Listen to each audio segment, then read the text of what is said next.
มันจะได้ไม่มีเสียง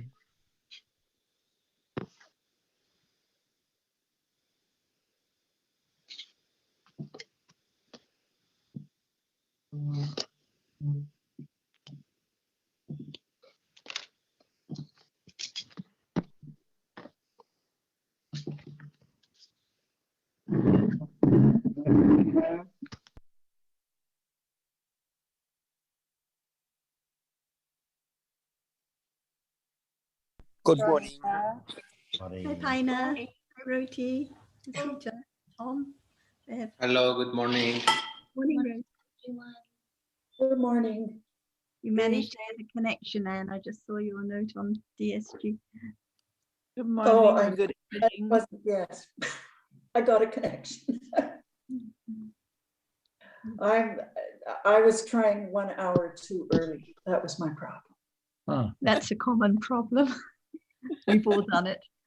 Thank you, Roti, for notifying. I figured this out. I actually phoned Pina to see if she was having trouble getting in. She said, "Oh no, Not yet. In Thailand, there's no time change. No. A friend in If- Australia asked why we were starting an hour early, and she'd forgotten that there was a change in Australia. So it happens to everyone. Well, and mine unfortunately wasn't just forgetting about the time change. It was a little cognitive slip. I read the clock wrong. Right. And were you able to travel to Toronto for the funeral, Anne? I meant to ask you last week. No. There hasn't been a service of any kind yet. Oh, There's too much COVID in Toronto and here and across the country. so no traveling in Canada. Right, but this afternoon we had a really nice 16-person Zoom with family members, my sisters and I and our spouses and children and their significant others. That was really nice. Okay, I'm so glad. Good. Yeah, it was really interesting, especially hearing the nieces and nephews' memories, and it was really good. And So hopefully later, I don't know, it could be August or September, but.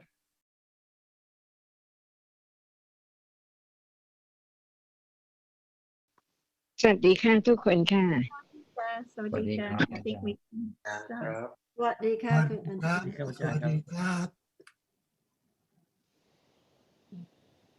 อะไร To Dao or anyone, do you have any topic you'd like to bring up? Hi, Sarah. Hi, Dao. I have a question. Go ahead. Is it not true that karma and vipaka are correlated with each moment of our life?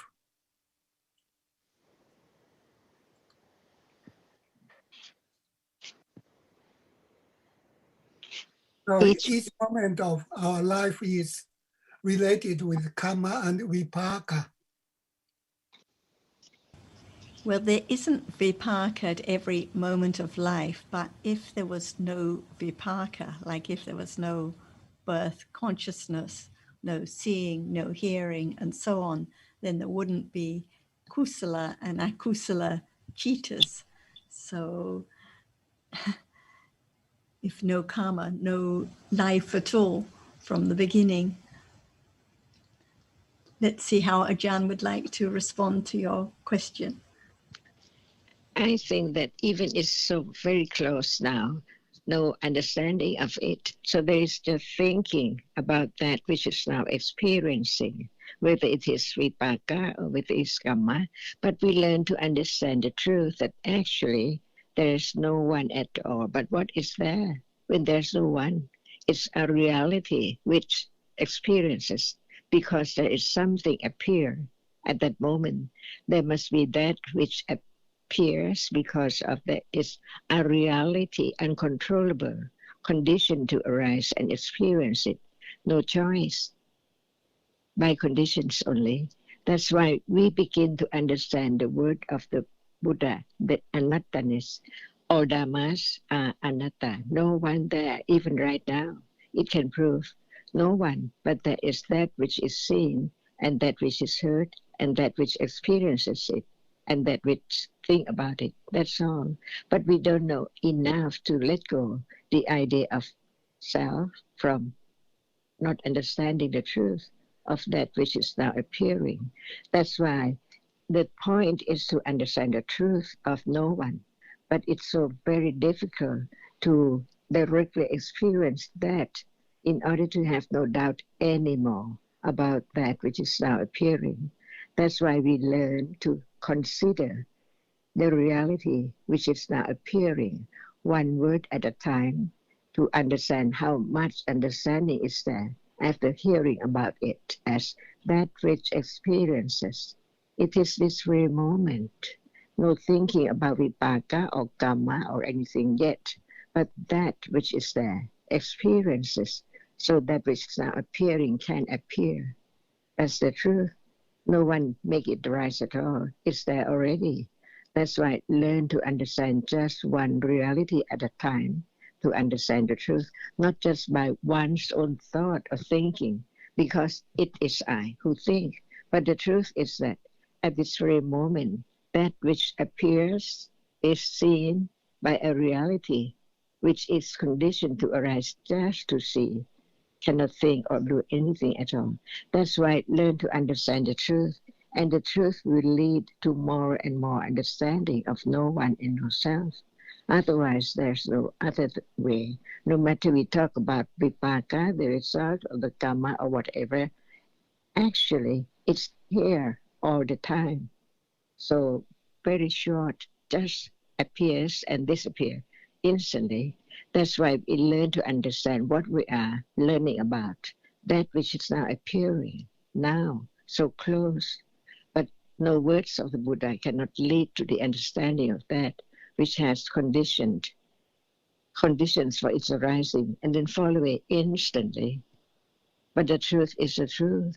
Just to understand the truth, it doesn't matter whether how much it can be today or tomorrow, or how can it be letting go at all. It doesn't matter at all. Just understanding that as it is.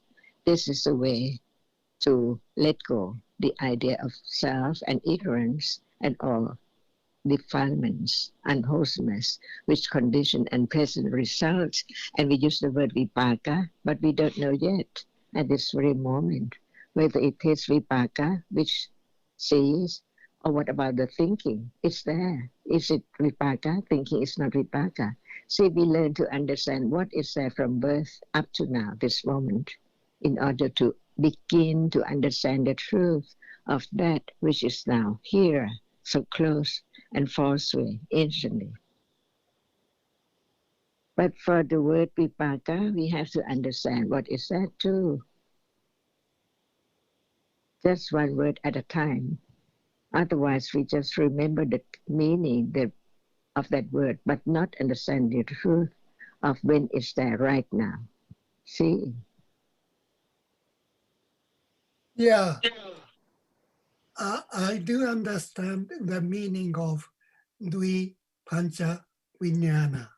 No, it's not the understanding. It's this moment. We don't have to count 5 or what. But what is this moment is that which experiences. This is the point to understand it. That which experiences all day from birth. And that which is experienced change all the time. From that which is seen to that which is heard, from that which is touched, and so on. Nobody can change, but no understanding of the moment when it's there. Just think about the word. But what about now? One, seeing, uncontrollable, it's conditioned just to experience that which is now appearing. And it's gone, who knows?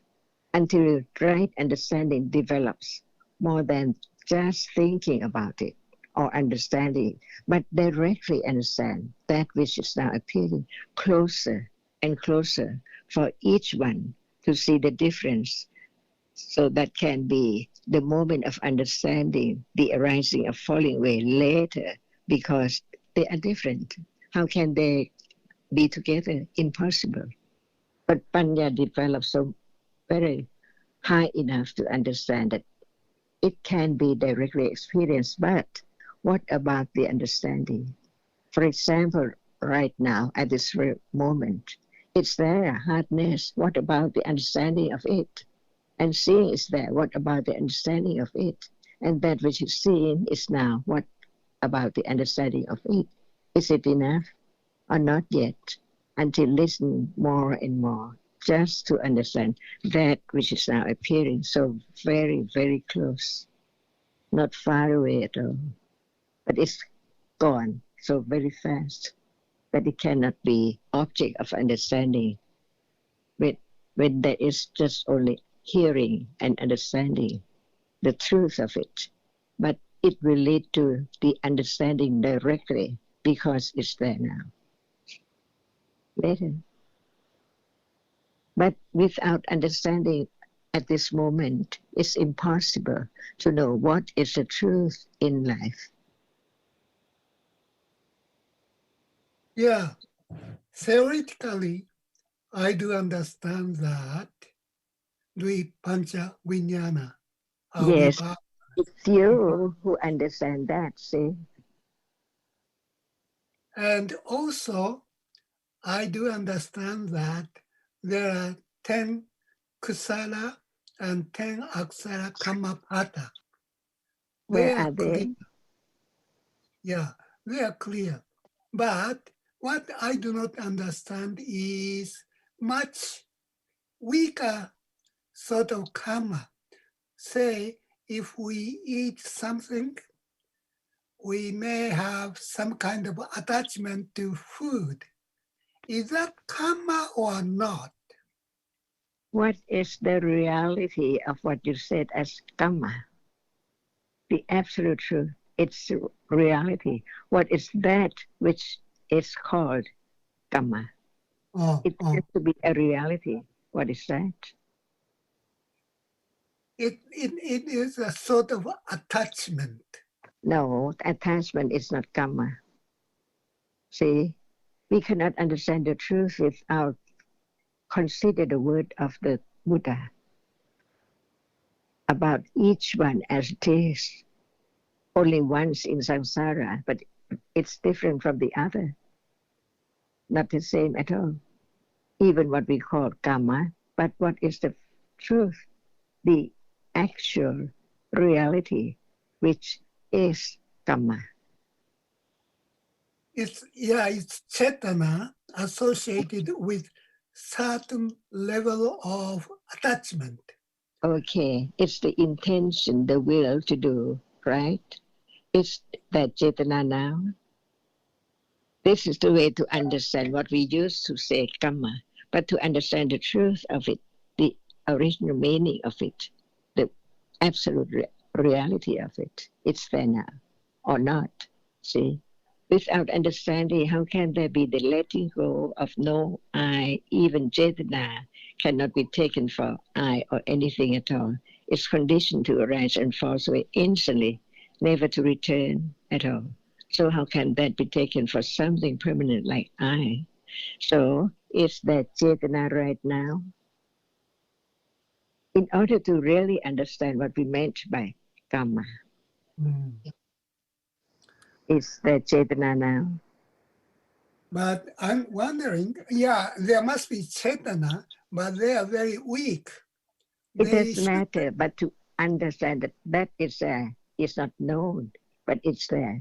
To understand it, the understanding begins from hearing, considering, to know it has to be there right now. See? So what is it, Chetana? A reality? Does it arise? Does it up far away? Can it arise alone? Or it has to arise with other by conditions, being conditioned itself and is conditioned by that which arises with it. So no one. And begin to understand that Chetana right now is different from previous moment and the future moment. Only once And once it's so very short, it's gone already. But it can be known because there are conditions for its arising all day, all the time. Why and how can be studied to know that it's there. But it does not show up because it's not strong enough.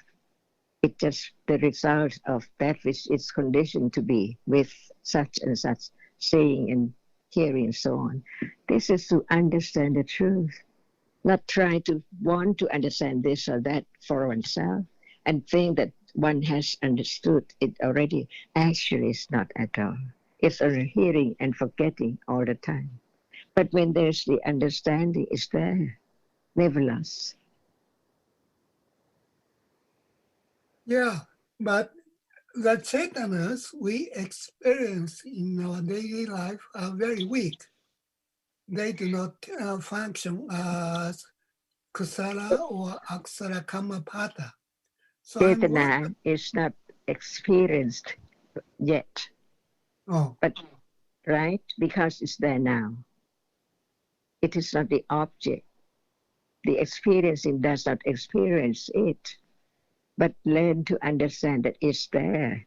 It must be there to be conditioned for this moment to be such and such differently. Tao, karma is Chaitana. So yeah. there is Chaitana at every moment in life, even at the moment of seeing or hearing, which is Vipaka. Chaitana is there, which is one kind of karma. But it's not the karma that can lead to kusala and akusala deeds. So karma arises, there's karma at moments, at every moment of life, conditioning the chitta and the chaitasikas, coordinating them. And there's chaitana arising, as you say, with moments of kusala and akusala that can be weak or strong. When it's weak, it cannot bring results later, but it accumulates like lobha now, lobha while eating. It's not karma that can, it's the chaitana that arises with that lobha. It's not the karma that can bring results, but it accumulates all the time. And when it is strong enough and leads to deeds, unwholesome deeds or speech, then it can bring its results later by nana karma pachya.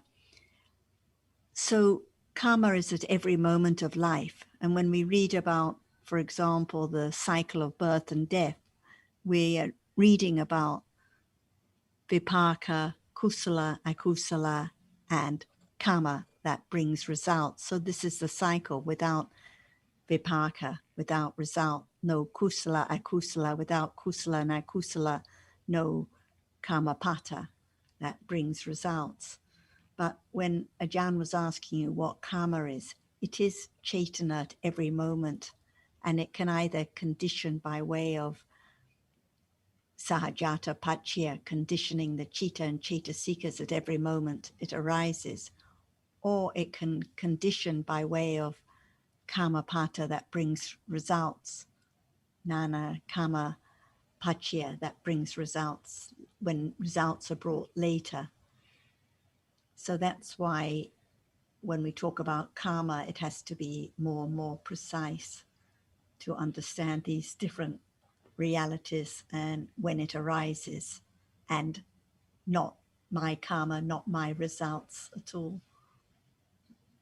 Yeah, the point I'd like to know is sort of a very weak chetana we experience in our daily life, yeah? Do they have any karmic force or not? Like I said, like now, when there are moments of clinging or moments of disturbance, there are akusala chittas arising with akusala chaitana, which is karma. But it's not the chaitana, not the karma, that will bring results, because it's not harming or disturbing anyone. So we can say it's not strong enough, but it accumulates.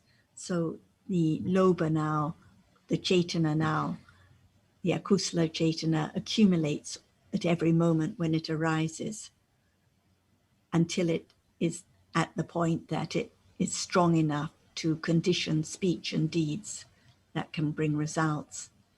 For example, one may walk past a shop and like what one sees.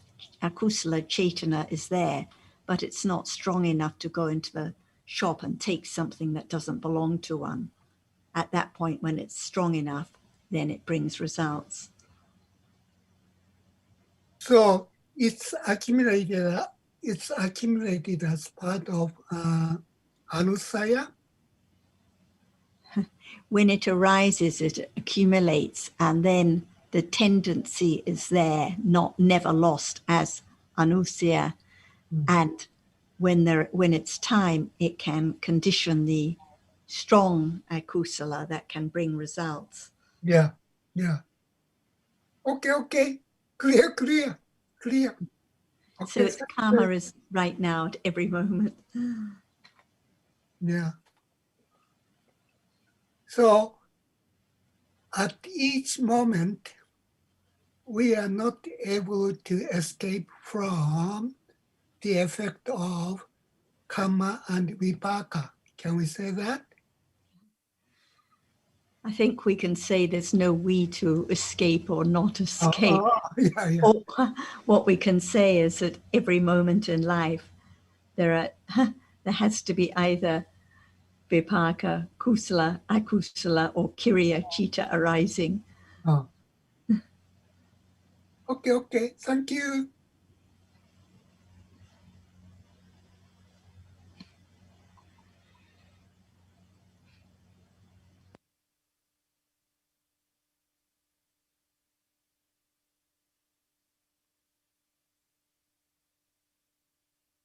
Morning, everyone.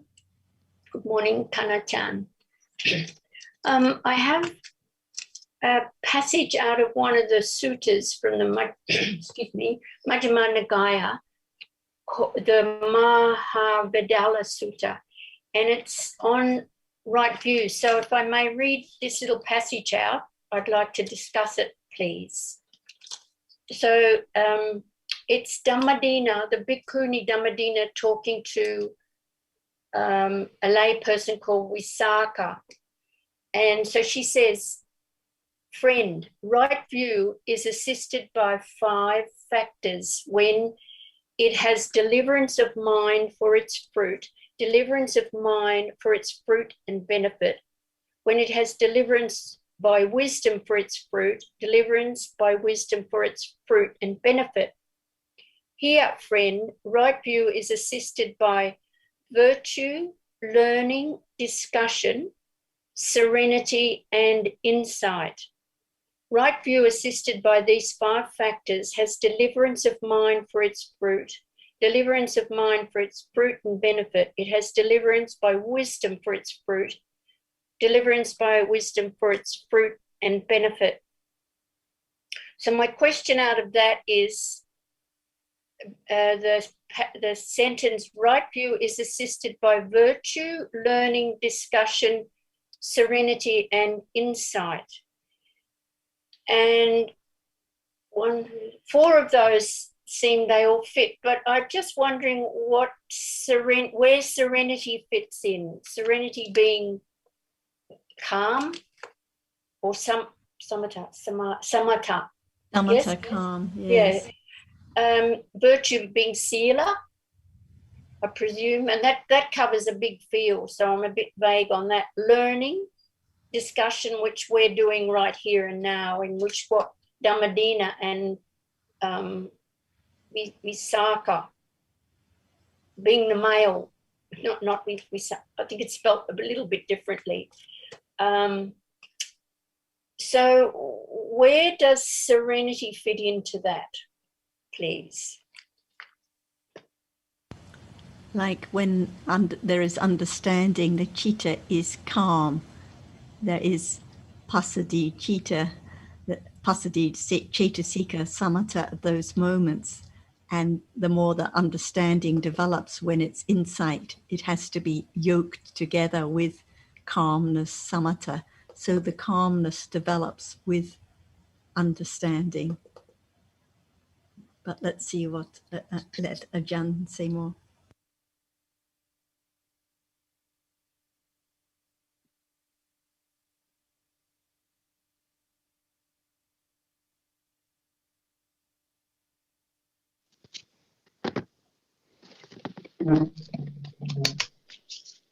I think that in order to understand reality, it has to be understand the word and the point of what is said. For example, please say it again, line by line, or just word by word, please.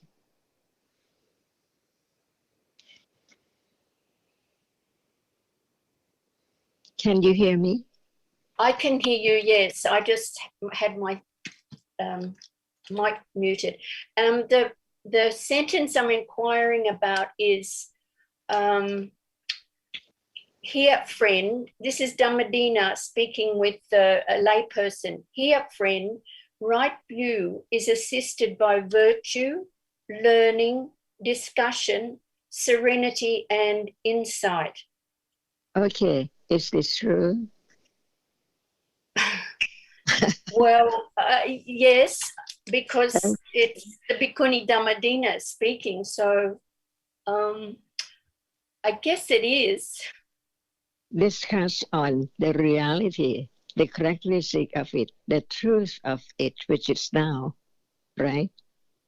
In order Right. to understand reality, not just understand the story about it, but it's there now.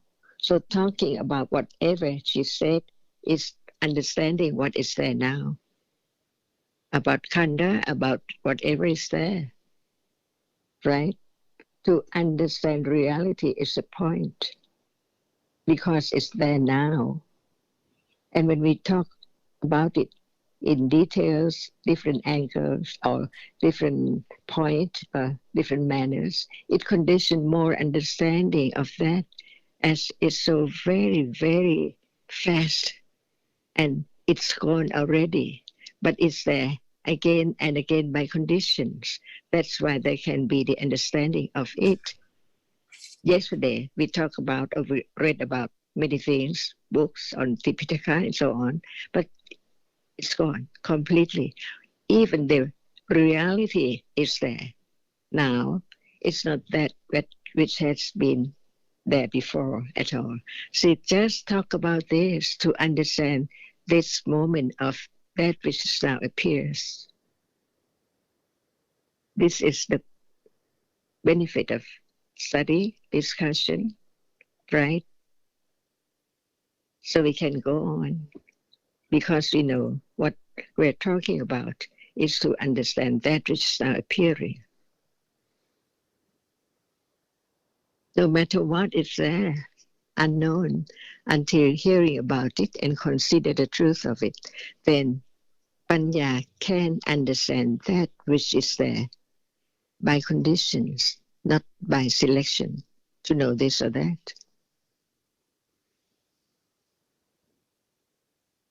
Would you like to continue further on? Well, she goes on to say, right view, assisted by these 5 factors, which I've just mentioned, has deliverance of mind for its fruit, deliverance of mind for its fruit and benefit. It has deliverance of wisdom, but it has deliverance by wisdom for its fruit, deliverance by wisdom for its fruit and benefit. Otherwise, if we talk about that you just said in the beginning, the passage, it's so true. So please repeat it again. The whole After passage. we have talked about it, and then you start to read furthermore. What is the first passage? The first part is it's called right view, and then okay, that's that right view. See, we cannot just pass it. But what about right view? right understanding of that which is now appearing. This is the beginning to develop higher, see, right view, understanding this moment. When there's no understanding of what is there now, can it develop more? Right view? Right view is not the word, but it's a moment of understanding that which is now appearing. So Dhammadina, who's she? See, the enlightened Bhikkhuni, see. So she understood what is the beginning of the development. Right view. Right view is not just a word, but it's now at this very moment to understand that seeing is just a reality which is conditioned. That is not enough. That is the beginning, because it has to develop more on to direct understanding of it, because there is direct awareness of it. So the difference between ditthi, right view, it depends on how much the intellectual understanding, not enough, because there must be the understanding that what one has learned is just to understand that which is now appearing. And this is a second level. But it's not enough, because without conditions, there cannot be the moment of direct understanding with direct awareness of just one reality at a time. So just one word bears so many levels of understanding of different realities, even ditthi, samaditi, how great it is or how weak it is. See, it depends. So this is not just learn to understand without discussion. Right understanding cannot go on, but it has to be understood that study what? That which is now appearing, so that it can condition right understanding with direct awareness of that which is now one reality at a time. Otherwise, the rest of the words that Chief said doesn't have any meaning at all.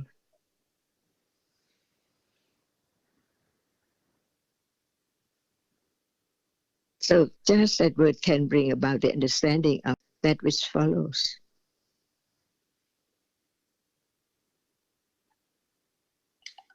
So I presume then I don't have, well, there is not enough right view, which is panya, really, to understand clearly what I'm reading in some of these suttas.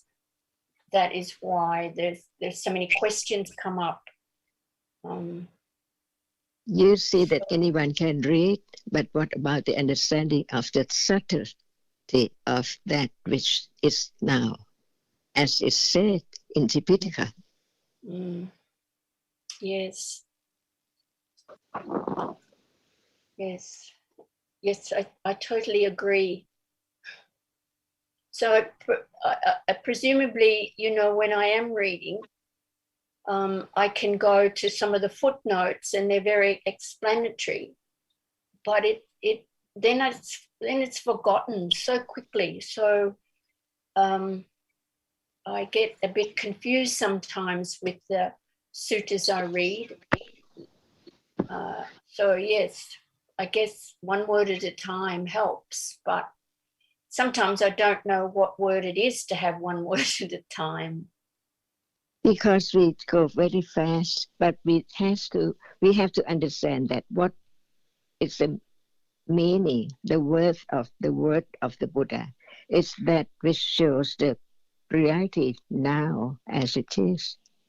So it is begin to be clear, because it's not imagination. It's not only thinking about it as such and such and such, but it's about that which is now appearing little by little. For example, that which experiences, see, who, no one, is there already by condition. And can anyone stop its arising from moment to moment? Impossible. And that is life. When there is no understanding, it's so dark. Just live in this world like living in a dream the whole life, not wake up, no light at all to see what is the truth of whatever Buddha taught for each word about each reality. That's why I learn to understand the point that listen to understand that which is now appearing little by little until it conditioned moment of direct understanding of just a reality. At that moment, it means or it shows up that it's not self by conditions and understand what is said like sati and satipatthana or sammasati. See, it's different from this moment when there is no awareness with direct understanding of anyone yet. Or at any moment, it can arise by conditions. See, just like Sariputta, listening to Asachi, only 2 lines or whatever, he became enlightened as Sotapanna. Because the truth is that very moment, which Panya, which has developed so great, can condition right understanding of different degrees until Satpana. By conditions, no doubt at all. That's why the understanding of what is there now is the point of what Buddha taught for anyone who came to see him. He asked about seeing, hearing at that very moment. So when there is such understanding, it can explain the other part of the book, even the footnote, I think. But we can talk about it line by line.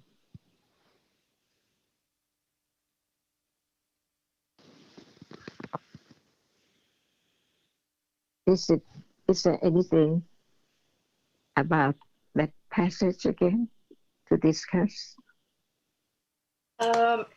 Well, yes, maybe I would like to know when it says right view assisted by these 5 factors has deliverance of mind for its fruit, and benefit.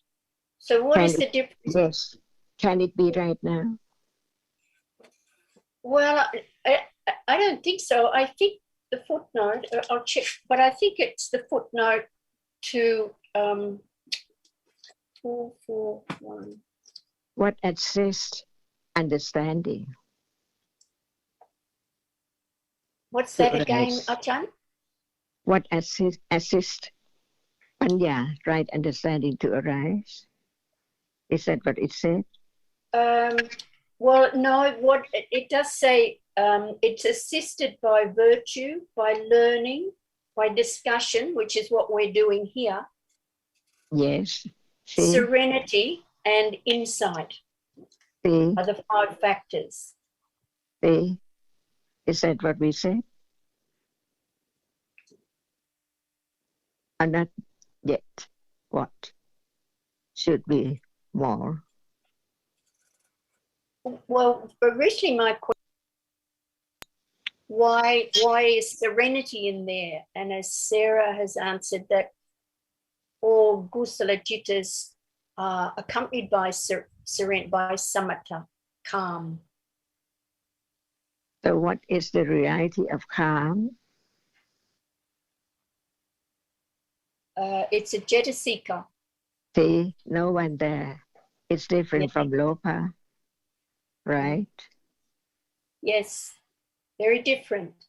Can it arise by itself, just be calm alone? No way. See, when there is kusala moment, is there no calm at all, or is calm? It's calm. Kusala Jitta is calm. So no doubt about calm is a Jetasika, arising with each citta, which is wholesome. Yes. When it's okay.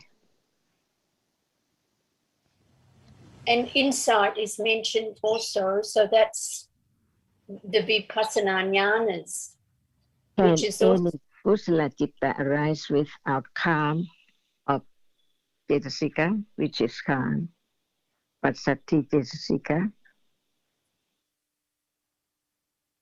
Could you ask that again, please, Ajahn? Can any kusala citta arise without that reality which is calm, the Pasati Cetasika? No.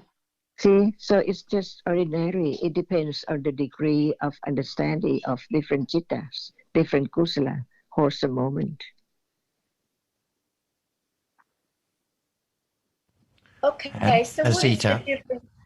Yes, John? just a quick question or comment. I think the same sutta talks also about the conditions for the arising of right view. Just before the passage that you are reading from.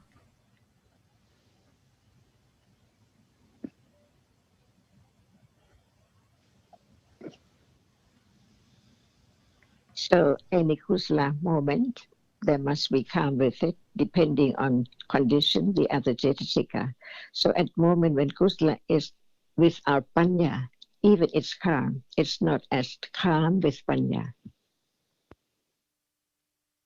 See? Level. Yes, I see.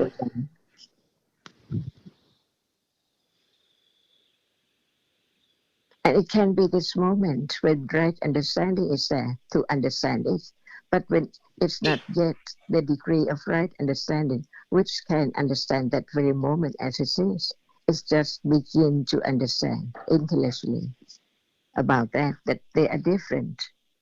Calm with any kusala moment or wholesome moment, and calm with right understanding, it must be quite different, depending on the degree of right understanding as well.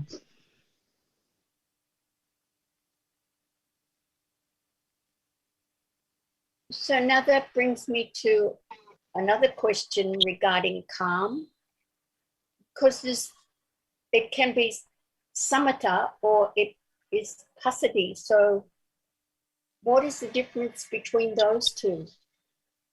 What is samatha? Well, understand it to be calm, calmness. Just arise at will or what?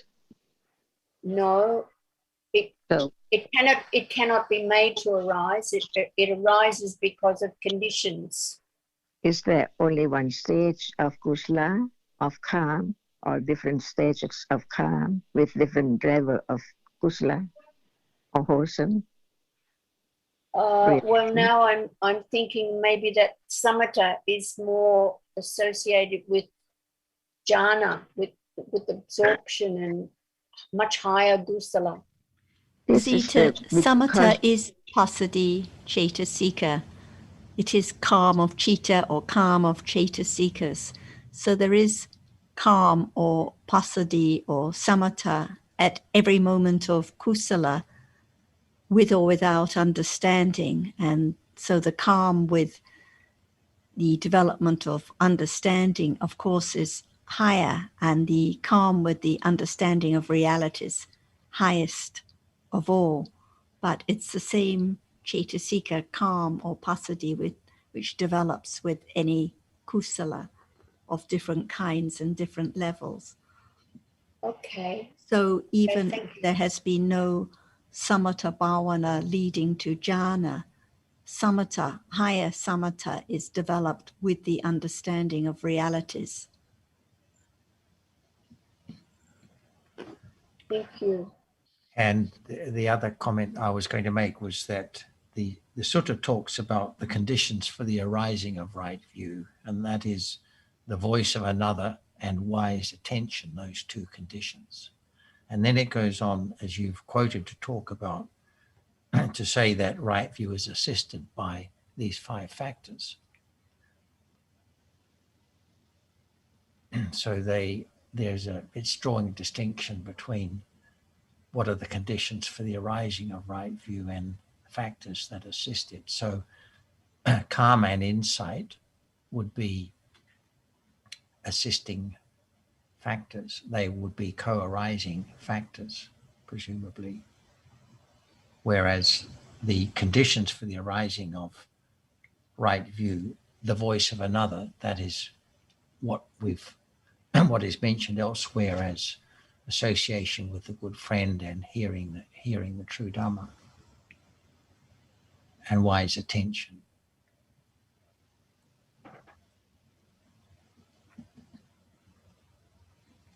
Okay, thank you. I think maybe I have to read this sutta over and over again. It is a All conversation. really good. It's a conversation between two enlightened beings. One is a Sotapanna and the other is an Arahat. So, and it goes on to talk about the attainment of cessation, and that's the point of the whole conversation. So it's not surprising that some of the references that are apparent to the participants would be a bit obscure to us. Yes. And in fact, the end part, she sort of says to him,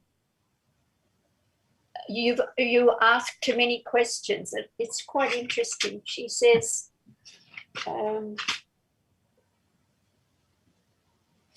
now where is it?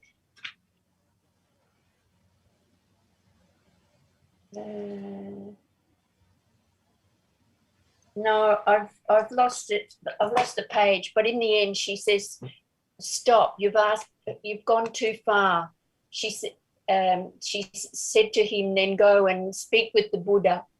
And the Buddha assured him that what Bhikkhuni Dhammadina had said was what he would say. It's quite interesting. The passage you're referring to is where it says, "Friend Visakha, you have pushed this line of questioning too far. You were not able to grasp the limit to questions."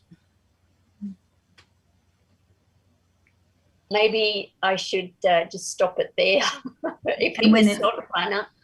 And when it talks about the deliverance for the fruit, well, of course, the understanding has to gradually develop in order to gradually deliver from akusala and wrong view and clinging to self. So it's the gradual development of understanding, which is always associated with calmness and other kinds of kusala, which gradually leads to the deliverance from all wrong view and other akusala. And so the virtue, which is mentioned in those 5 factors, is sila. So presumably that's at that moment, kusala jetasekas. Kusala sila, any kind of kusala, a support, like when we talk about the paramis, for example, all kinds of kusala support the development of understanding with understanding. The renunciation, the generosity, the patience, all these kinds of kusala have to develop together with understanding and calmness. Thank you. Thank you, Achan.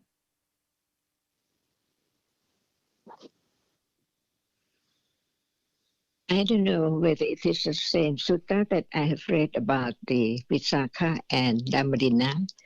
Visakha Upasika was Adina Dhammadina ex-husband. Because you see, I don't know ex or not, but Visakha attained the degree of enlightenment at level of Anagami. So his life changed. That's why Adina's doubt about that. And after that, she went to be ordained and became Arahata. And Visakha just would like to understand how much she had attained. So there is such talk about this. I don't know whether it's the same sutta or not. It's the same sutta. Yes, it is. Yes, yes. It's a lovely sutta, actually. It's very informative. But about the understanding, much more lovely. To understand the truth, the way to be.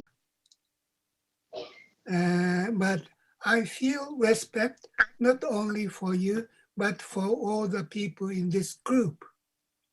So I'd like to know what respect is. Is it Cetasika or not? And say it again, please.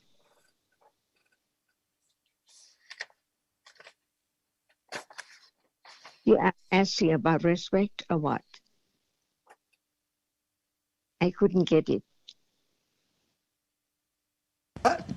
Respect. We respect people, yeah.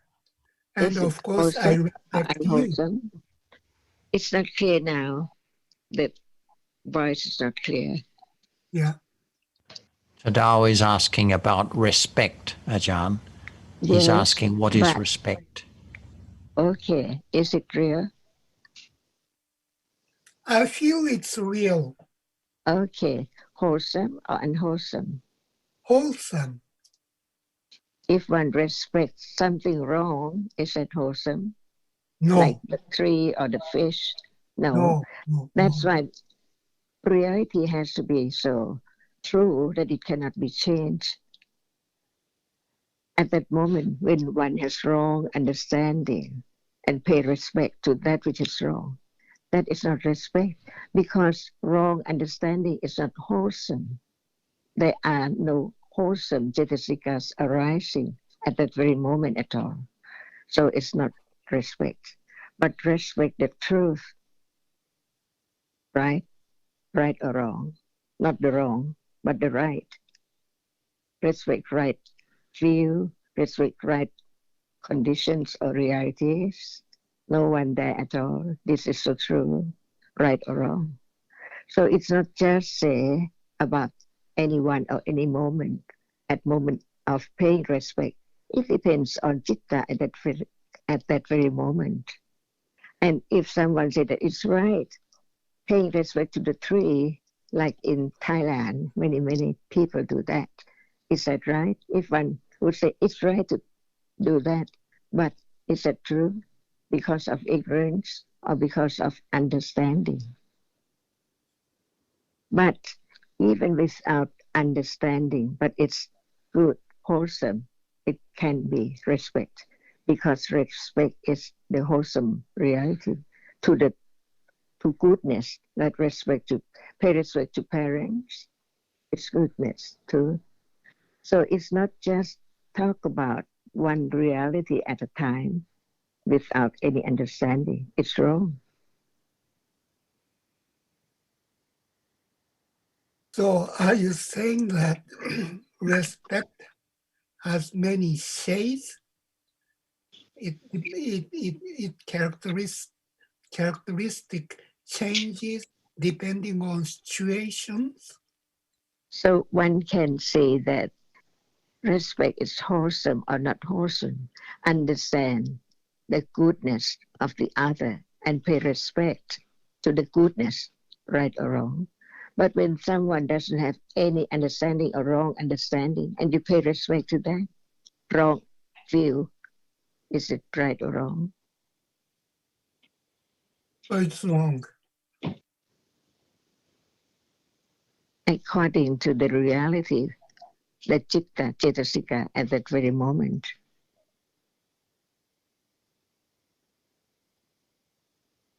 They can be paying respect to the good, to the right thing.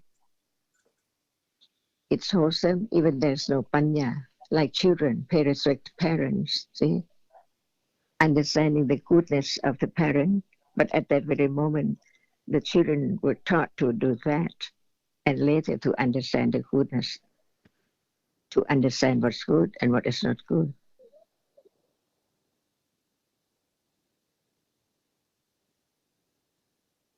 Can you pay respect to your friend or your cousin who has wrong view? I respect people in this group.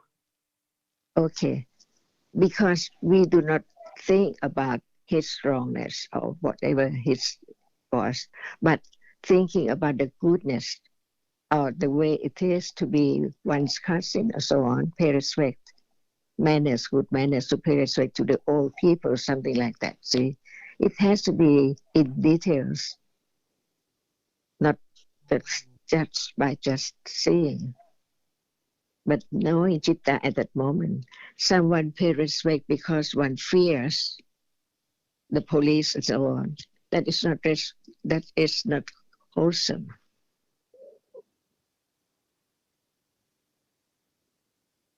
Yeah, I meant the respect in terms of Dhamma. In terms of Dhamma, it has to be one of the Cetasika, which is wholesome. Mututta Cetasika.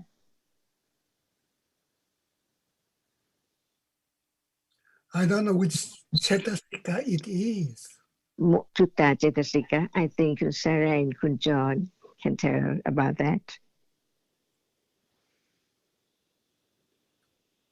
Did you just mention? Did you mention mudita, Ajahn? Yes, mudita. So when there is mudita, one rejoices in the goodness of another. For example, like when you mentioned, when there is understanding, there can be mudita. One is glad with kusala chitas for the understanding one associates with, or when someone performs any kind of good deed, even without any understanding, and one rejoices, there is mudita. I think usually we say sympathetic joy in English, but it's the kusala. And there is a respect at that moment because one is rejoicing in a wholesome way in that kind of goodness, like when one pays respect for the elderly and is glad for the opportunity and the example of goodness they show, then there is mudita at those moments. And if I just quickly add there that the Thai word anumodana is connected with that word mudita. That's the Pali, obviously, but anumodana is the Thai version of that. You are following. The anu part in the beginning means you're following along with. You're rejoicing in the skillfulness of the other person. Yes, anumodana is mudita, cetasika, and it's used in many Buddhist countries too. So even at this moment, there can be mudita, and there's metta also, because there is friendliness and kindness at those moments also. Shall we go back to the 6 pairs of the wholesome Cetasikas? In Pali, I think that you can read it in the book. Kun Sudra, the 6 pairs of wholesome Cetasikas. Oh yeah, sorry, Ajahn. I didn't have my glasses on. Yeah, I can't remember them. Like lahuta, mudita, kamanyuta, pasadhi, and so on and so on. There's 2 other ones there also. Yeah. Excuse me, not mudita, but mudutta. Yeah, mudita. That's correct, Ajahn. Yes. Malleability of consciousness. Because you say it's not coarse. It's mild, it's so very polite, or what, I don't know the English word enough, but we would say, we would use the word malleable. It's soft and malleable, and that's how that's how we describe the word. Actually, in English we have the word meek, but it's often sometimes got a negative connotation of someone meek, but I believe it's related to that word soft. It's being malleable and pliable. And that's how we describe gold also. It's for gold. Gold is very what's called ductile, and it's malleable. It's it fits in easy, so to speak, to the situation. Yeah, that's why without it, kusala cannot arise. Wholesome reality cannot arise at all. So mudita arises, kaya mudita and chittu mudita, one for the chitta and the other for cetasika, has to arise with each kusala, any manner of kusala. Without this, kusala cannot arise. Wholesome reality, wholesome chitta cannot arise. So this is mudita.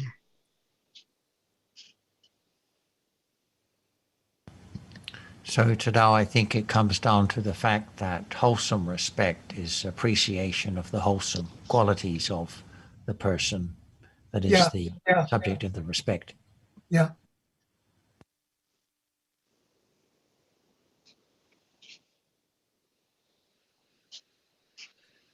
The point I'd like to make is that we have to develop metta, yeah? And we can develop metta to everybody, yeah? But I somehow feel that people in this group are a bit different. They have a sort of special quality, perhaps degree of panya, and which I appreciate very much.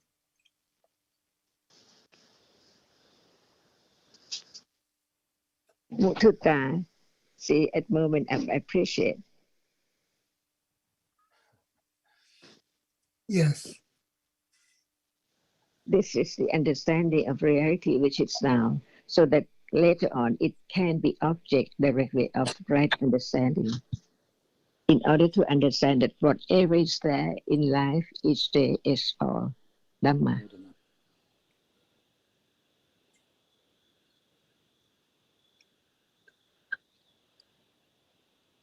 Yeah, it's hard to see people who see value in Dhamma, value in Panya, and the value or of even value in wholesome consciousness. So for people who haven't heard the Dhamma, some do appreciate wholesome qualities for their own sake, but for most people, and I think for most of us before we came to hear the Dhamma, we tended to appreciate people for their worldly qualities. But from studying the Dhamma, we understand, and it is a kind of understanding, that what matters is wholesome qualities, including panya. And so that is when we associate with people who have those same aspirations or understanding, then there can be appreciation of those qualities in the other person. yes.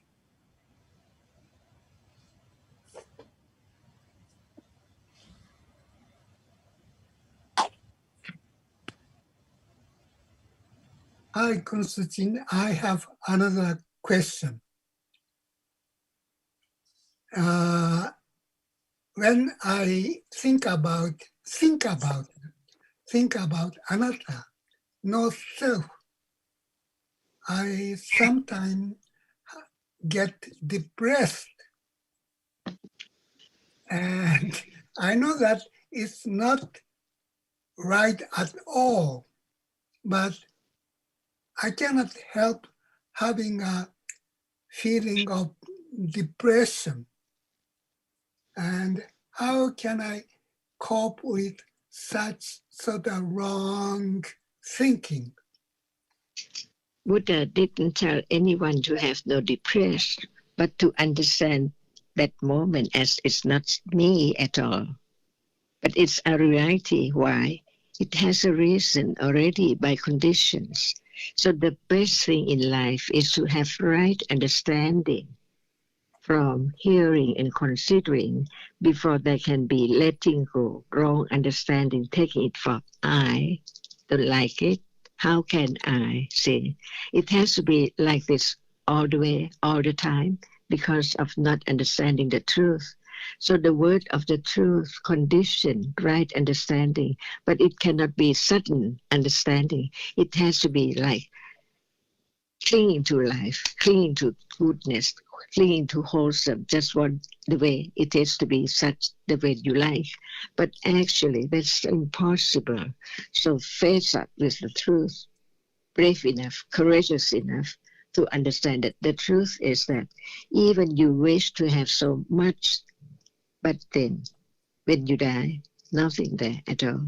So what for? Only having more wishing, wanting, craving all the time for other things, on and on and on and on, just to begin to understand the truth. Even it's not sweet at all, but it's so true that everyone has to be like that, to be born and die, not anyone at all, or conditions, different conditions, the way it is. And this has to carry on and on and on and on with ignorance.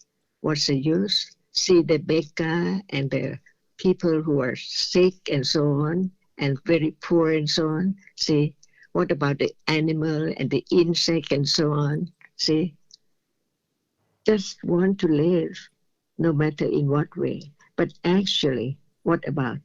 Nothing can belong to that person as soon as he dies. Or possession, wealth, beauty, and everything, no more at all. So just be raptured by the way it is, the way you like it to be. So very pleasant, but it's gone all the time. To be born, to be old, to be sick, and to die, see? And what's the use of having everything enjoy just in a moment, only one moment, and it's gone completely, absolutely, never to return at all. So face it, understanding it. The truth is the truth. And when there's more understanding, it's not like the way you feel right now. It's different. Happiness, the happiness which, the happy feeling which arises with panya when it's more developed unexpectedly, because it hasn't risen yet. But when it's there, it cannot become part any moment of what you enjoy in this world with ignorance at all.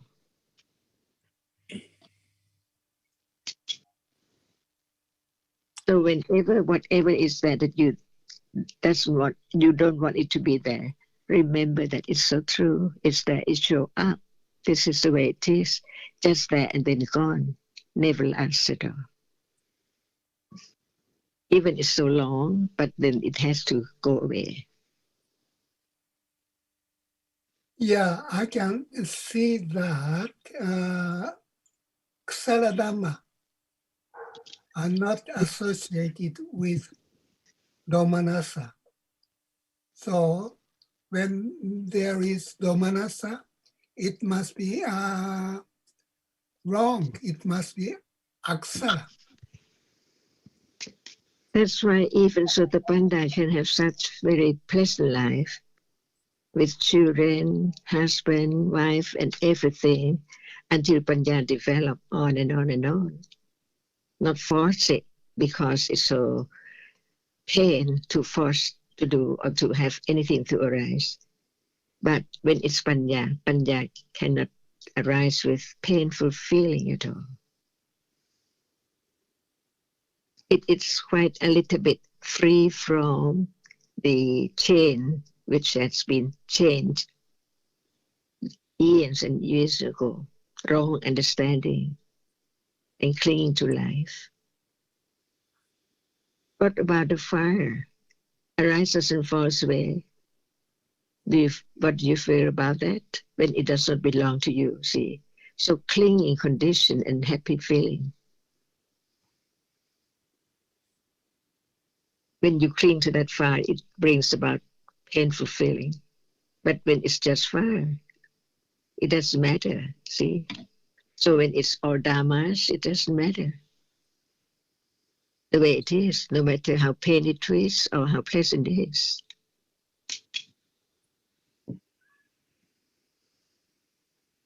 Life does not change when panya is there. It understands. But life is as it does not change, but there's no panya. See? What is better? You like to do this, okay, by conditions. You love this and that, okay, it doesn't matter because condition. But panya is there or panya is not there. It's more important because panya doesn't bring about pain at all. Little by little, more and more, until it's so strong enough that it can let go of the defilement and wrong understanding. Have everything and have understanding. Yeah, I think I have too much expectation of having Ksara Chitta with Somanasa. Dream. And usually, Kusala Chitta do not appear with Somanasa in my case. Yeah, another dream. Yeah. And the next dream, and the next dream, next dream. See, all the dream world, dream life. But the truth is there that can be known, can be directly experienced, better than just live with ignorance. Well, as we said, it does accumulate, can accumulate from moment to moment. Okay, thank you very much. Last time I remember we discussed about the danger of wishing to understand more and more, and it's the same of wishing to have more and more kusala, because at those moments there's no letting go, and that will lead to the disappointment and depression and unhappiness. Actually, it's the strong clinging to self that's behind it, wishing or thinking there should be more kusala than there is, or more understanding. It's not realistic because it's not understanding what is actually true at this moment. Yeah, you are absolutely right. And Tadao, I just want to make a further comment to your question about kamma this morning. It is true, obviously, what was said this morning, that it accumulates. But when, so it's within the chitta, you can say embedded in the chitta, if you like, by way of the anusya. So you have kamaraga anusya, which is the prerequisite for attachment, any type of attachment, for sensual attachment to sense objects. But we also have dittanusya. Now, when ditti is there, dittanusya is within the chitta. Although we may dislike things from time to time, until that is eradicated, even though at the time we might be quiet and quite calm, relatively calm in an akusala way, that can condition, because dittanusya is there, we can still do some very, very foolish things that can be at the level of, obviously, of karmapatta. So yes, it does accumulate, but also there is also the tendency, because dittanusya is there, to do very foolish things. That is why it is spoken about that when there is sotapattimagga, when panya is not being developed, I'm confusing matters there. Until there is sotapattimagga, there is a strong tendency to do some very foolish things in life. We're lucky enough in this life to have met somebody like Tanajan Sujin. However, we don't know next life what conditions are going to be like. So yes, we've accumulated attachment for sure in this life, and in millions of other lifetimes before, no doubt. So that proclivity, that tendency, whatever word you like to use, to do very foolish things is there, even though, yes, it's accumulating, but there's still that, because wrong view has not been eradicated, there is that very strong tendency, even likelihood sometimes, of doing very, very foolish things. So, I mean, that was just an aspect of when I was listening to other people speak today. I thought that it's valuable, perhaps, for you to think about. I don't know if you understand what I'm trying to say here, that yes, it accumulates, attachment accumulates moment to moment, but there's always the potential to commit a kusala kammapatta when ditti has not been eradicated. So as Ajahn is always pointing out, development of panya is so important to help us to move forward to that place where there will be less likelihood to do very foolish things. Did you understand what I was trying to say there? I do. Thank you. Jan, going back to Dao's question about respect and your mentioning of the 6 pairs, Pasadi, Lahuta, Muduta, and so on, I'd like to understand more about why, in particular, you are referring to the 6 pairs of Sobhana Chaitasikas in this regard of respect. I think that if we don't just talk about respect, it includes all kinds of wholesomeness, that without these Chaitasikas, it's impossible for Chitta to arise to be wholesome, because the accumulation of desire and ignorance so great that it is, even now, if you don't talk about it, it's there all the time. Even right now, ignorance about seeing, ignorance about hearing and so on all the time, with attachment all the time. That's why the more understanding of ignorance that is so great, that it's the moment that it's impossible for anyone just try to do anything. But the understanding of the truth will let go ignorance little by little. And without these Chaitasikas, any kind of wholesome Chitta cannot arise at all. Only Right. that it needs all wholesome Chaitasikas, which has to arise with it at moment of respect, at moment of giving, at moments of whatever, all the same. Right. So just pointing out at any moment of kusala, they have to be there, not just at, yes, that particular kind of kusala. Usually we don't talk, I mean, we talk a lot about calmness or pasadi, but we don't talk much about lahuta and mudita and kamanata and so on. But they have to be there. There has to be the lightness of the chitta, the malleability or wieldiness or whatever terms one wants to use it, in order for the chitta to be kusala. And I think that in a day, we just think about that which is far away, like jhana and so on. But what about calm in a day? It means that that moment is wholesome. Otherwise, without the accumulation of wholesome enough, how can there be such great calm like jhana? See? So we don't know the cause, the real cause of everything, which is every moment now, that whatever will be great enough, it has to be from a moment on and on. That's why in the day, what moment is calm? See, just wanting this, eating that is so very delicious and so on, so pretty and so on. No calmness at all day. And we talk about calm at level of jhana. It's impossible, because not seeing the danger of clinging to the object which is experienced in a day, that it's full of attachment and ignorance all day. So how can Chitta is pure, clean up, less and less dirtiness at all?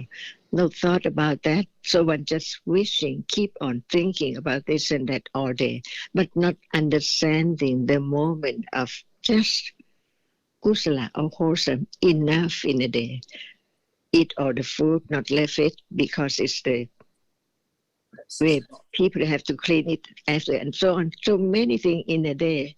It can become little by little and begin to see what is more valuable, wholesome moment or unwholesome moment, and how it accumulated on and on when there is no understanding or no thought about the other at all. See, that's why it has to understand the words of the Buddha enough that wholesome moment is so very precious that it can lead to more understanding.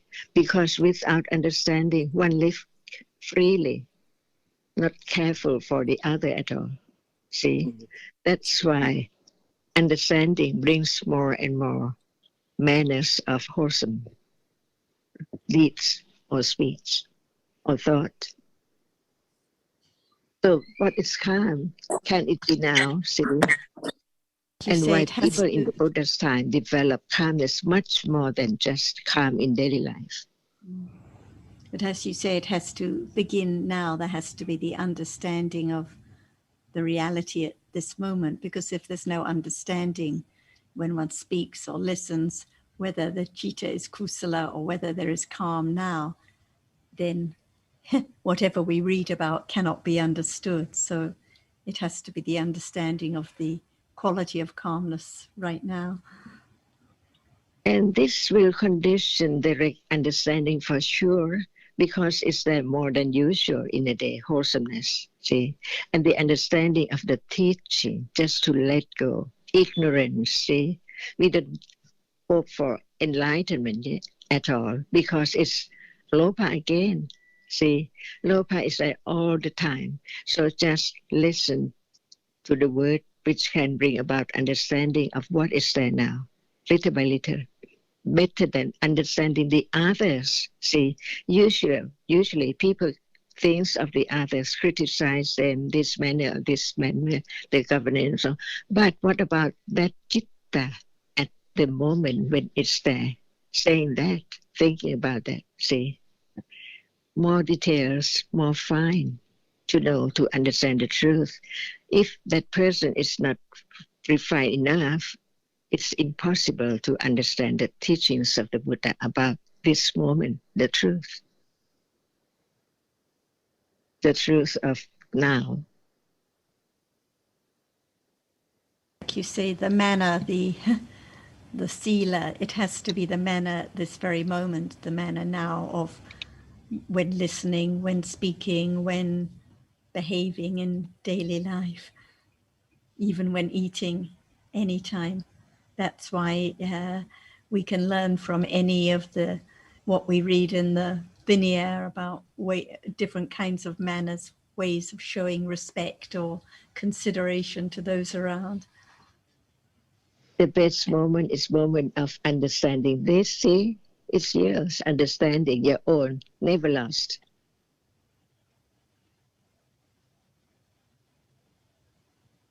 I must say, Tanajan, I really do appreciate, because when you first introduced me to this idea that sila relates to behavior or the conduct of the citta, beforehand I was always had this idea related to virtue or doing good.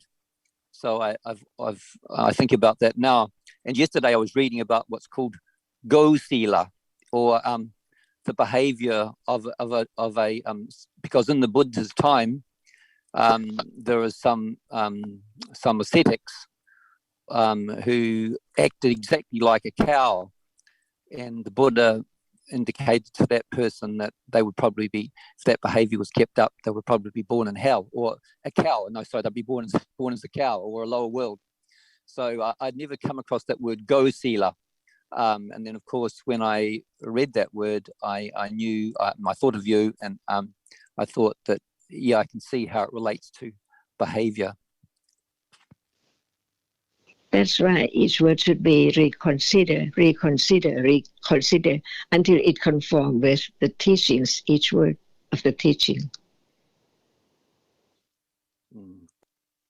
Because it's here, and that which is here can be directly experienced with understanding how great it is to understand that, which usually in a day, no understanding of anything around at all.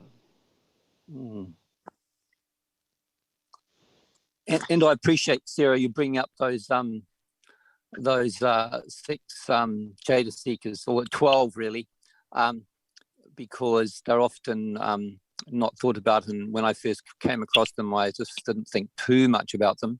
But I appreciate Ajahn's comment this morning about, you know, the softness that's associated with kaya mudita and chitta mudita and so on, and the lightness. I think sometimes it can be helpful to actually go over them and consider them carefully, like lahuta, chitta and cetasika, the lightness, and so we can appreciate that in the development of panya, there has to be these qualities, these dhammas that go along with its chitta, the kamanyata, the kind of the malleability, or sorry, in the case of kamanyata, it's sort of translated as workability.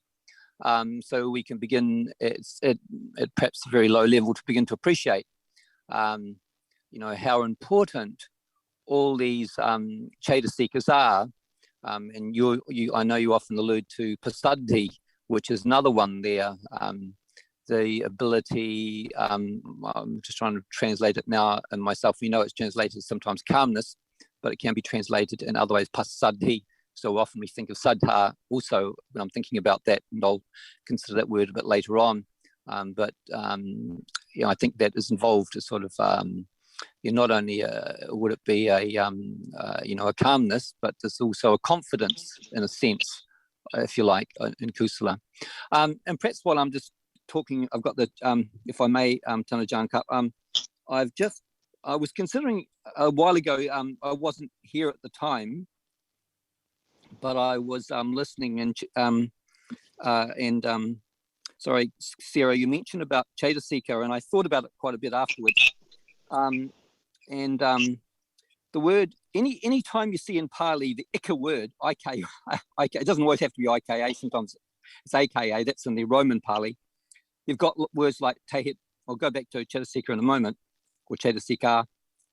You've got words like tehitukka, which means possessed of 3 roots. You've got dhammika, which is quite a common name, especially in Sri Lanka, which means possessed of Dhamma.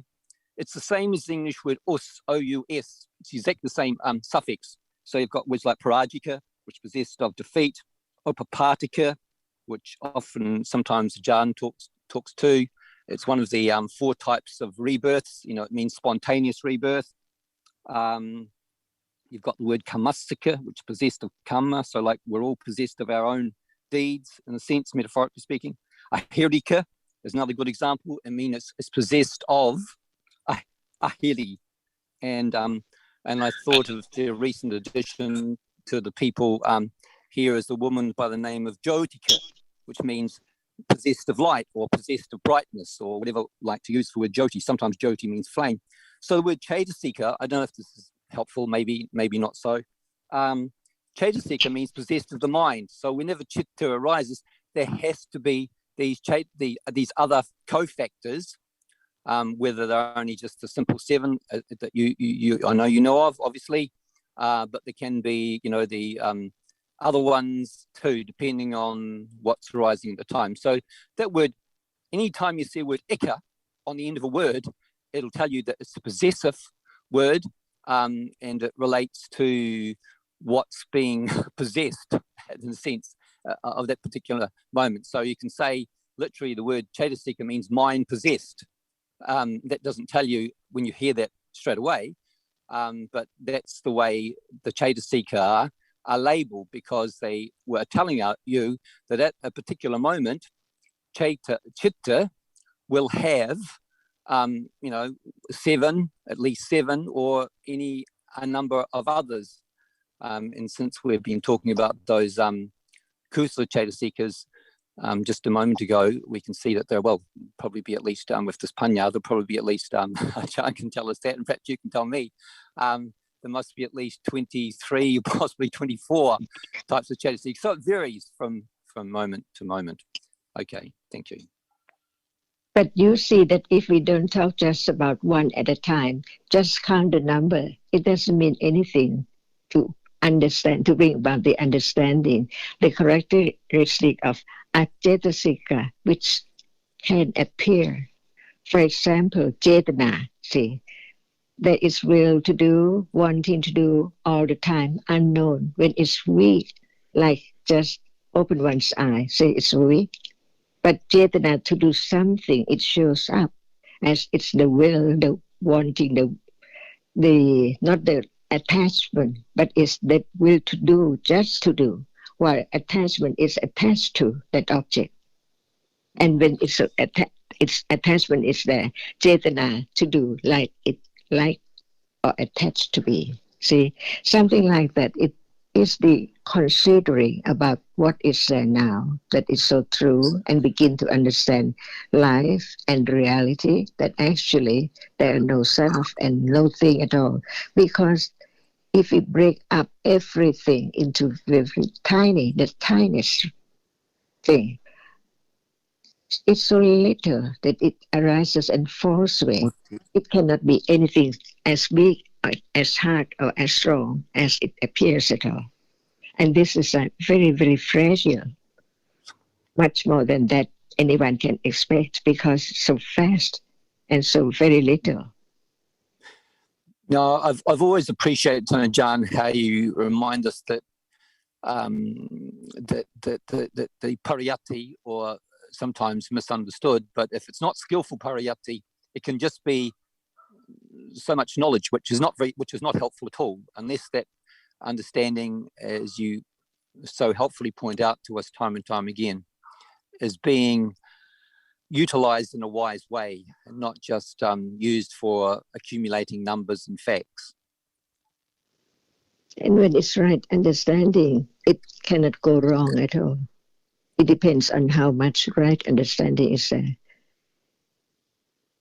Not as much as ignorance and attachment and all other akusala cetasika. That's why life is just like this. But it is better and better when there is understanding.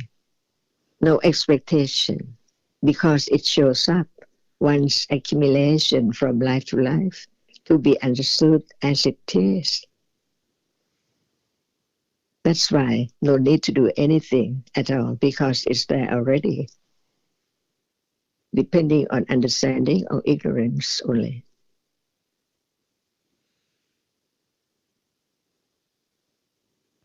And the collecting of the details and the terms and the numbers without understanding is like studying any other subject. It could be studying science or anthropology or anything, if one's just collecting facts and details. So that is not pariyatti. So the pariyatti has to be understanding about what is true, what is real now. So it has to come back to this moment and the wise considering about what is calmness now, or what is lightness of the citta at this moment of when it's wholesome. Otherwise it's just remembering facts and details that will all be forgotten anyway, like Azita said. And we can see that if Ashita does not bring up this sutta, no subject to talk about, see, but any word of the teaching, no matter where, there can be more understanding when there's discussing about it. And this is Mankala.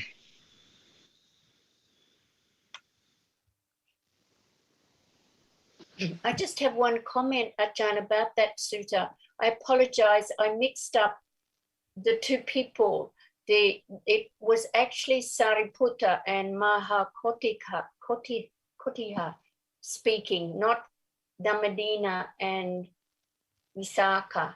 But it doesn't really matter because they're all enlightened beings. So I apologize for the mix-up. Because you see that memory is not like understanding. When there's understanding, any sutta just talk about the truth. Yes, exactly. Thank you.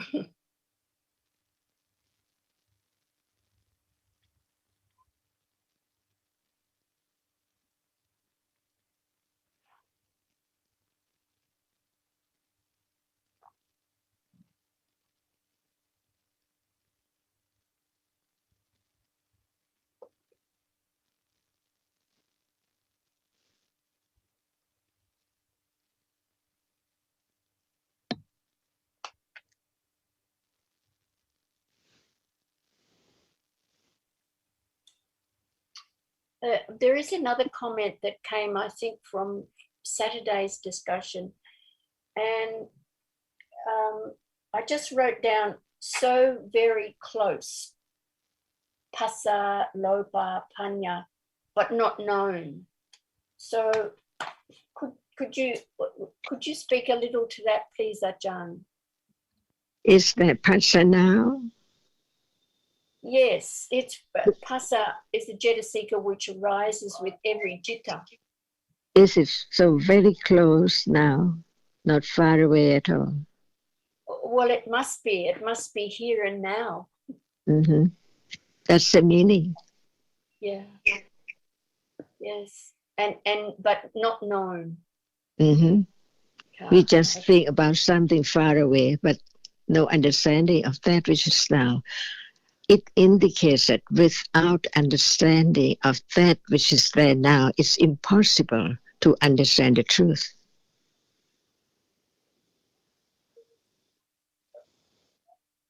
Yes. Yes, I can see that. I can also remember from a long time ago you used to say the path must start with detachment, and I used to wonder about that. But I can see that if there's not detachment, not clinging to everything, then there's no ability to understand anything.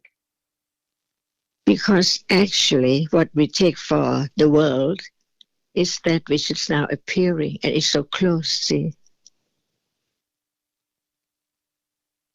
It's not far away. The world is a moment of seeing. Without seeing, hearing, considering, and so on, can there be any world? That's why it's so close that one forgets, and one just overlook, looking for other things. So how can it be found, the truth? Because far away by thought cannot be object of understanding. Why? The thinking thinks about such thought. So the cause, the world is here. All are here.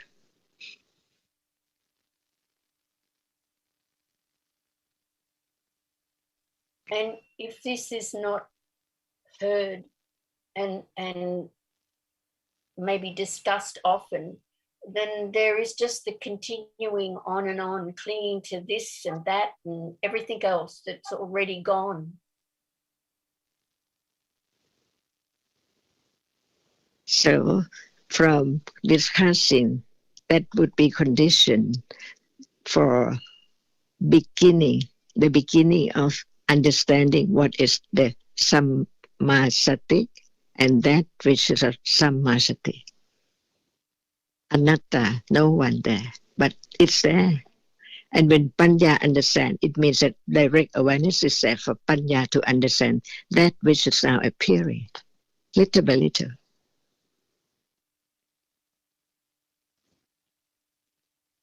And that can be daily life, the second stage of understanding, the patipati. It might not be clear yet, very weak, but later on it can let go doubt little by little. That it's that, only that. That's a word that we heard long, long time. And it's there.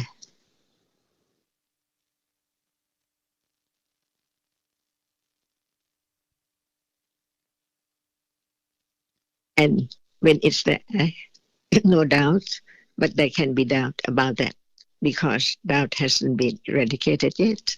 All the details of each moment begin to appear to understand what is heard as it is. Because usually we just talk about doubt about this, doubt about that. But when doubt is there, see, no understanding of it as just what we talk about.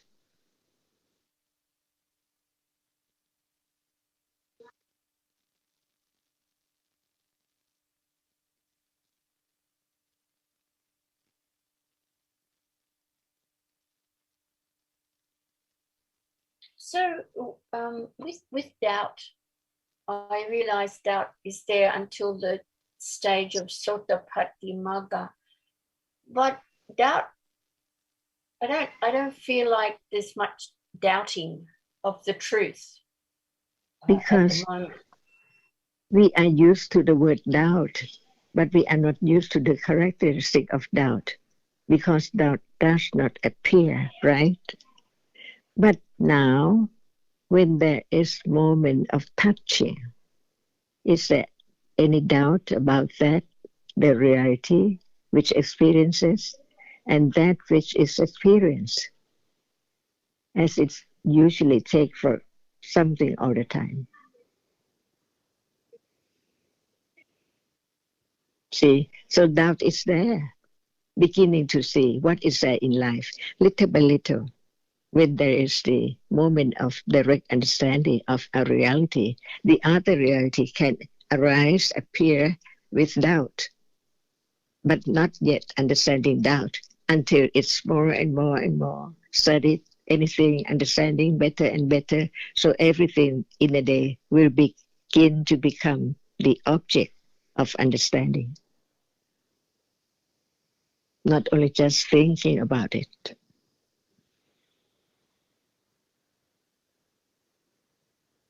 It can be at moment of eating, walking, doing something, anytime by conditions. Then it's time to understand the unotherness of all conditioned moment, unexpected.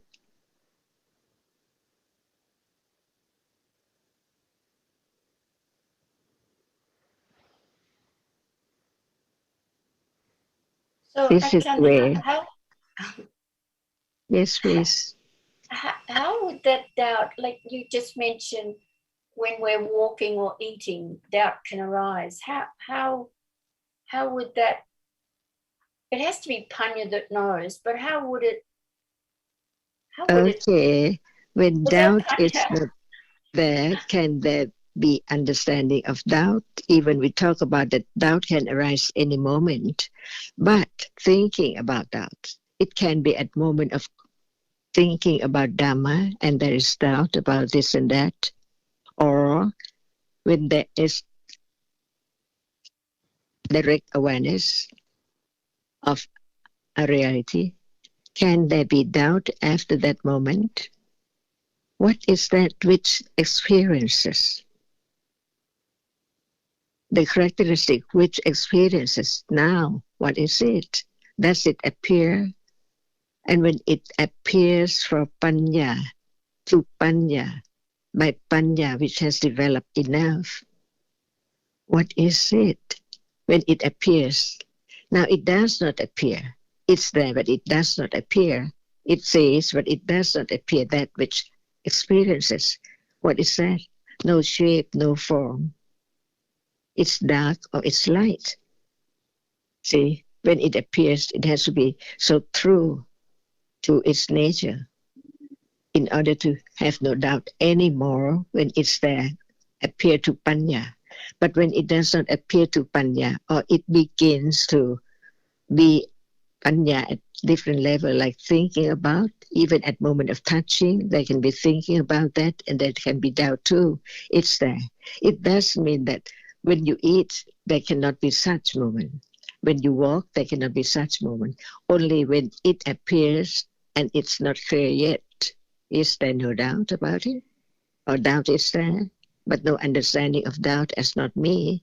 It's only a reality.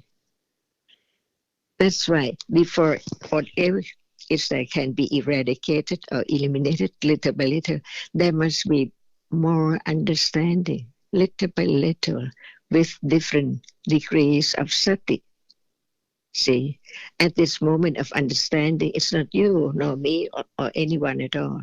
It's that which is sati and other wholesome jatasikas, including panya too. So whenever there is panya, there is sati at different levels. So when at any time, watching, walking, eating, smiling, whatever, they are real, and who can manage it or condition panya to just have such and such object? Impossible.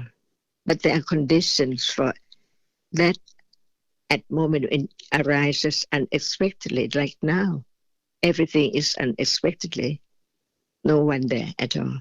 By then, the reality which is there, you don't know beforehand what would be, because that moment hasn't come yet. It's not there now. But when it's there, the condition for any reality, but that we have learned before. Be there by condition. It can be doubt, it can be sharp or understanding or whatever is there, pleasant feeling or whatever. Whatever is there, unexpected, but each has to be object of direct experiencing before higher panya can develop to the degree that it can let go a little more and more and more in a day. Before it can be direct experience and the third level of understanding, Pativeda is there. And Pativeda is so short, but it's so keen, like that lightning, very short, but it's so great that it can break the mountain and so on.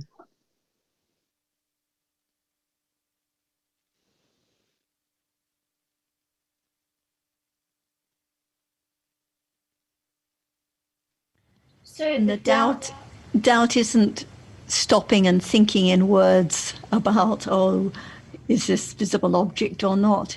It can slip in so quickly, long before there is any thinking in words, just not sure, not unsure of what it is at this moment, anytime. I think it's much more common than one appreciates. Maybe. But it's the doubt, it's not the doubt that you know, you doubt you can sort of jump over the moon or something, you know, that everyday doubt. I doubt I could do this. It's not that sort of doubt, but it's doubt about realities, isn't it? Doubt now. Yes. Yeah. So it can appear even now. Yes. Is it true? Is it? Mm.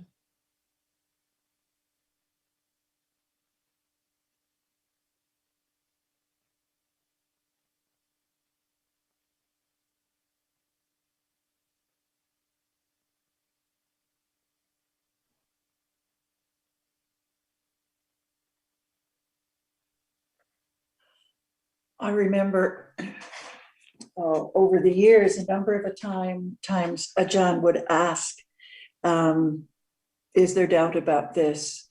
Or is there any doubt? Or even say, well, that shows there is doubt.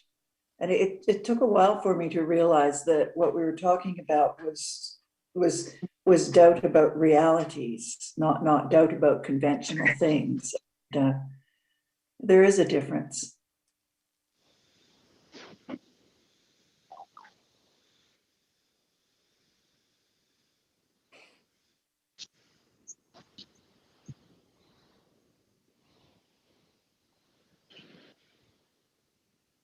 Ajahn, I have another question about Cetana and Dhamma that we were talking about at the beginning. And I know that Dhamma is Cetana. And we were talking about the accumulations of Cetana. And at the time, I think we were talking about those being accumulations of Cetana at a level that is not Gammapata. And I'm thinking, good possibility I'm incorrect there, that when Cetana accumulates, it is Cetana of any level. Is that correct? I was separating Gammapata from I cannot ordinary. get the last part. Please say it again. Yes, the kusala and akusala always accumulates no matter what level, no matter whether it's strong enough to bring results or whether it's just the ordinary accumulation like now. Mm-hmm. So now Loba accumulates even though it's not strong enough to bring results. But even the karma that's strong enough to bring results, it continues to accumulate whenever it arises. Right. Does it, sir, you used Lopa as an example, and yeah, I'm aware of that. Does The Chaitana I'm sorry? The Chaitana itself with that Yes. Lopa Mula Chitta, or the Chaitana itself at moments of understanding, the Chaitana accumulates also. When it's So Kusala or Akusala, it accumulates as well. Just like the Kusala or Akusala Sanya and the Kusala Akusala Vitaka. So whenever the Chitta is Kusala or Akusala, all the mental factors accumulate too. Yes, and does the Lopa, is the Lopa that accumulates, is that just Lopa, or is it Lopa with the Chaitana? That's where I'm confused. Chaitana has to be there because it arises with every chitta. So the karma is the Chaitana. So the Loba accumulates, the Chaitana, the karma accumulates. Each reality at that moment, each Chaitasika with that Akusala Chitta accumulates. Just like now when there is Kusala Chitta with Panya, the Panya accumulates, the Chaitana accumulates. The Chaitana is the karma that can bring results in future. Right. So it accumulates too. So whenever there's any karma that can bring result, it's not just because of one chitta. That karma has been accumulated to that point, to that degree that it can bring results at that moment. Okay. So it's not, let's say, an unwholesome act, stealing. Let's say it's stealing, and that would accumulate. Well, stealing wouldn't accumulate, but the unwholesome, the akusala jaitasikas would accumulate, the jaitana and the stealing. I'm just trying to think. Stealing, the dosa, no, the lopa, the lopa the lopa, the chitta with conditions that act accumulates. Right. So they both with that chaitana. And it's that chaitana that can bring results in future at that, that time. So the lopa, yes, the chaitana and the lopa accumulate, and the lopa is strong lopa for stealing, and then there's a lot of not, very weaker lopa. And that which brings results is a combine. I sound like I'm at a recipe, making a cooking recipe or something, but it's not just, is it just,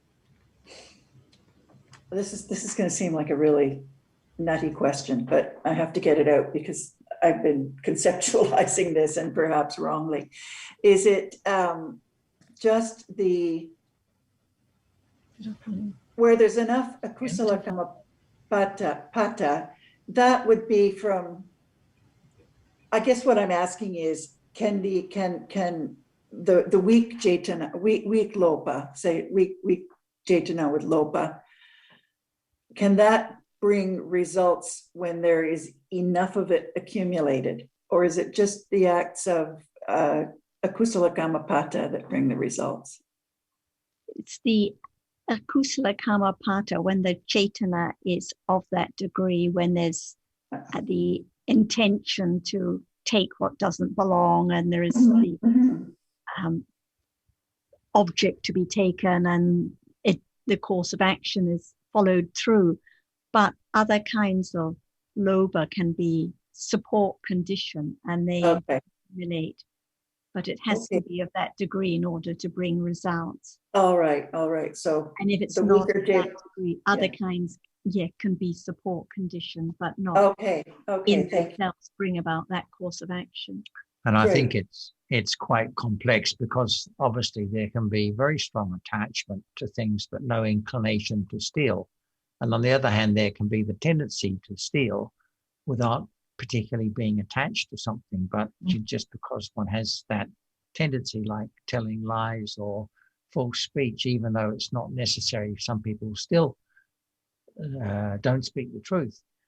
So there's all these factors which and there's the Tina Metta also that comes into play, like the scruples that one has about observing, or Hiri and Otapa rather. Yes. So I don't think you can isolate individual mental factors and look at them in isolation. It's a combination of many different mental factors. But they all accumulate. So memory accumulates too, but yes, you can't say it gets stronger. It just accumulates by virtue of nothing being lost. So there's different kinds of accumulation also. yes, yeah, I can see that. Oh, it helps. I don't know if this what I will say is going to be helpful, but it's kind of what I was talking to Dawa a moment ago, Anne, was that while there, and I appreciate Jonathan's distinction there too, you know, these, I think, important aspects. But what I was trying to say, what I said before, I think I was trying to say was that there can be, you know, there will be accumulation of attachment from moment to moment.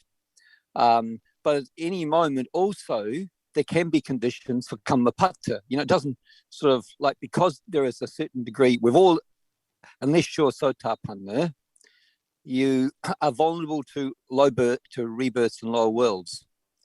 And so any of these kusala kammapatta can take you to these lower worlds. You know, because there is ditthi in place still, and there is ignorance in place. So at any moment, because of unwise consideration, because of, as what Jonathan alluded to before, because there's no hiri and anotapa, hiri and ottapa, then, you know, no fear or no shame of that level of kusala, then that can take you to a lower world. I don't think, sometimes I'm getting the impression, I may be wrong here, that people think, oh, it has to reach a certain level. I mean, the potential is always there. We accumulate, but the potential to do very foolish things like kill, you know, we know there have to be those 5 factors. There has to be a living being. We have to know it's a living being. We have to have intent to harm that living being. We must make an effort to do so, and the creature dies. So there are those 5 factors for it to be a kusala kammapatta. But that potential is always there with the levels of ignorance that an unenlightened person has. It's always there. That's why, you know, association with the wise is so very, very, very valuable. It's a great protection. So the tendency to very strong kusala in unenlightened people is always there. We don't have to wait for it to be accumulated anymore. That's the point I was trying to make before. It's always there. That lurking, the anusia of ignorance is always lurking, and by way of wrong view, which help it along, obviously, because sotapanna would have eradicated, the dittanusia. But every one of us, unless you're enlightened, and this is why samsara can be so very dangerous, and it's one of the great advantages that the Buddha spoke about attained to sotapatti, was that it's more than anything you can imagine. It's great, unbelievable safety from the incredible pains of samsara that await us when there is not when there's not a gradual accumulation of panya, and it's panya that can take you to the attainment of sotapatti. And it's a great, wonderful, and this is what Tanajan really, I think, is an incredible gift that she's given us all, that it can lead to greater and greater safety. But at any time, if there's still ignorance there, or if there's still especially ditthi, we can do and say very, very, very foolish things. And the accumulations are there for, absolutely, for sure. Yeah, totally. They're totally, they're there. They're all, you can even say, and like you think of Angulimala, he'd done those heinous crimes of killing hundreds of people, but because he had become arahatta, there will not be conditions anymore after death. I mean, during his lifetime, after he was enlightened even, there were people stoning him. And the Buddha saw him come back one day and he had blood all over his face. And he said to him, "Bear up, Brahmin." You know, encouraging him to we actually could translate the word as endure, Brahmin, endure. He was Right. Brahmin, a true Brahmin. He was Arahata, but he had a bloodied face because of his akusala he performed in that life, and no doubt other lives also. But he was safe from that moment on, in a sense. And the Buddha, he would have been scorched in hell for a very, very long time for behaving the way he did. But those come there. We don't always have to receive every result, otherwise we'd be in samsara forever, and there's no way out of it. That became what's called ahosi. Ineffectual sometimes is translated, literally means was karma, or ahosi is a past tense. The verb to be means it was. It became was, but we don't translate it as was karma. It's translated as sometimes ineffectual karma, and I don't have a problem with that translation. Anyway, I think time is about up, and it's always back to now, this moment, the doubt now, lobha now, chaitana now, whatever, life at this moment. And I just want to mention it's Jonathan's birthday today. You don't need to mention that. And it's Sarah's birthday on Saturday. Happy birthday, both of you. Yes. Have a good one. Thank you very much, James. Thank you, Achan. Very much. สวัสดีค่ะ Happy birthday คุณซาร่ากับคุณโจนาธานด้วยนะคะ ขอบคุณมากครับอาจารย์ กับเท้าท่านอาจารย์ค่ะ ที่อาจารย์ครับ สวัสดีครับคุณซาร่าคุณจอร์จ Happy birthday คุณซาร่าคุณ Hi จอร์จ everyone, thank you.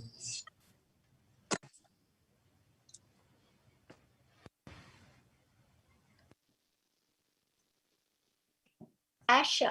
Oh, she's gone. Yeah. Asha, what part of India are you in?